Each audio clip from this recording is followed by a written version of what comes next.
Maintenant, nous allons partir sur le côté inférieur, c'est-à-dire le côté mandibulaire. Nous allons commencer par le groupe incivo-canal mandibulaire. On commence toujours par faire un rappel anatomique. Donc, comme ce l'est pour les dents maxillaires, donc c'est des dents monoradiculées. Elles sont plus petites par rapport aux dents maxillaires et les racines sont fines, aplaties dans le sens mésiodistal. Pour ce qui est du dessin des cavités d'accès au niveau de ce groupe, donc la cavité d'accès, elle est toujours réalisée au niveau de la face linguale, dans la partie centrale. La forme, elle est toujours triangulaire, guidée bien évidemment par le contour des dents. Et enfin, la cavité d'accès est plus ovalaire sur la canine avec un grand axe vestibulo-lingual. Donc, quand vous voyez sur l'iconographie, donc là, on va essayer de centrer le point sur lequel nous allons approfondir notre cavité d'accès. Donc, on va essayer de diviser la face linguale de l'incisif mandibulaire en 3 tiers horizontaux et 3 tiers verticaux, comme vous voyez sur l'iconographie.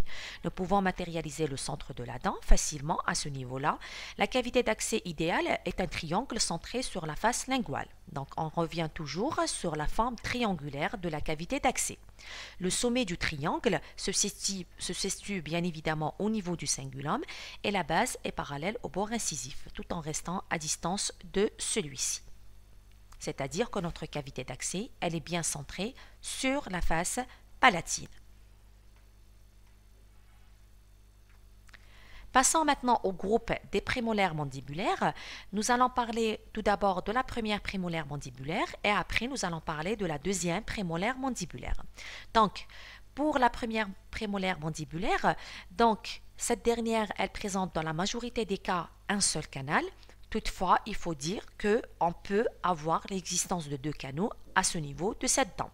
Donc, la forme de cette cavité, donc la chambre pulpaire étant au milieu de la dent, cette cavité d'accès, elle est ovalaire, aux dépens des cuspides vestibulaires. Donc, l'approfondissement se fait selon l'axe de la couronne qui est différent de celui de la dent, comme vous voyez sur l'iconographie. Donc, la couronne, elle n'a pas le même axe que celui de la racine. Donc, elle est inclinée dans le sens vestibulo-lingual. Donc la cavité, elle est agrandie jusqu'à avoir l'effraction pulpaire.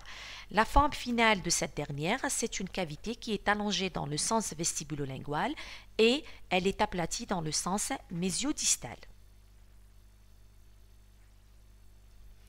Pour ce qui est de la deuxième prémolaire mandibulaire, donc la deuxième prémolaire mandibulaire présente une cuspide vestibulaire et 2 cuspides linguales, contrairement à la première qui présente une cuspide vestibulaire et une cuspide linguale.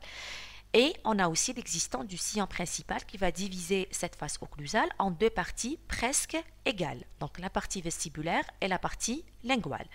Donc la cavité, elle est bien centrée sur la face occlusale de la dent, elle présente une forme qui est ovalaire et elle est allongée dans le sens vestibulo-lingual et plutôt aplatie dans le sens mésiodistal.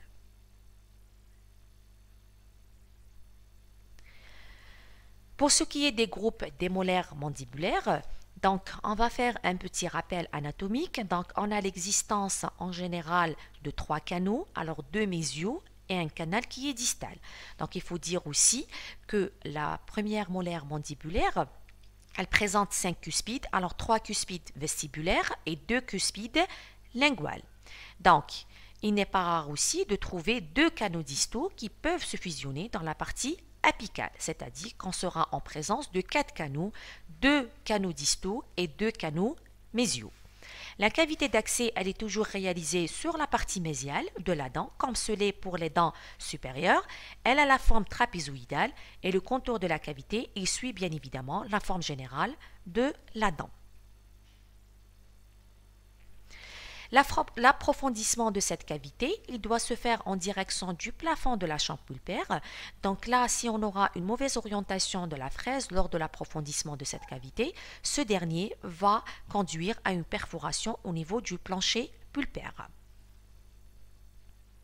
Comme vous voyez sur l'iconographie à gauche, donc là, la cavité, elle est approfondie jusqu'à l'effraction pulpaire, c'est la corne mésio-vestibulaire qui est atteinte la première. Donc là, si vous voyez, donc on a une couleur qui est plus ou moins rouge. Sur la deuxième iconographie à droite, donc la cavité d'accès, elle est terminée. Notez que la paroi distale de la cavité suit le contour du canal correspondant. Donc, on voit bien les entrées canalaires, le plancher pulpaire et bien évidemment les parois de la cavité qui présentent 4 parois. Pour ce qui est de la deuxième et la troisième molaire mandibulaire, donc les repères sont les mêmes que pour la première molaire mandibulaire. Cependant, la dent a la tendance à devenir plus distale, donc elle est plus postérieure. Donc les canaux à ce niveau-là, ils ont tendance à se rapprocher l'un de l'autre. Donc les racines, elles se rapprochent l'une de l'autre. Donc là, automatiquement, les canaux, ils vont se rapprocher. Donc parfois, on a l'existence uniquement de 2 canaux, donc un canal qui est distal et un canal mésial.